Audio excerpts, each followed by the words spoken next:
ঝিলকে নিজের জীবনসঙ্গী হিসাবে পেয়ে খুবই খুশি সাক্ষ্য, কিন্তু চৈতি নিজের নোংরা খেলাটা আবার শুরু করে দিল।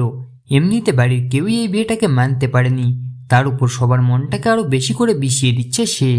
আর এবার তো সমস্ত সীমা পেরিয়ে গেল। সাক্ষ্য আর ঝিলকে আলাদা করতে নতুন নাটক শুরু করলো সে। তার পেটে সাক্ষ্যর সন্তান, সে প্রেগনেন্ট, এমনই নকল একটা রিপোর্ট তৈরি করলো।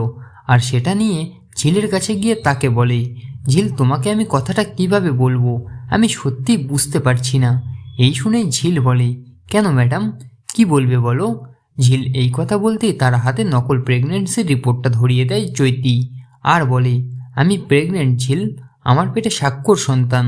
চৈতির মুখে এই কথা শুনেই চমকে যায় ঝিল। তখনই চৈতি আবার বলে, তুমি হয়তো জানো না, বিয়ের 1 মাস আগে সাক্ষ্য আমার কাছে এসেছিল, আর তখনই এসব কিছু হয়েছে। তো বন্ধুরা, এবার কি বলবে ঝিল? সে কি বিশ্বাস করবে চৈতির কথা? ভুল বুঝবে সাক্ষ্যকে? আপনাদের কি মনে হয় কমেন্ট করে অবশ্যই জানান। মূল ধারাবাহিক দেখতে হলে অবশ্যই চোখ রাখুন স্টার জলসার পর্দায়। আর এমনই আপডেট প্রতিদিন সবার আগে পেতে হলে আমাদের এই চ্যানেলটাকে অবশ্যই সাবস্ক্রাইব করে দিন।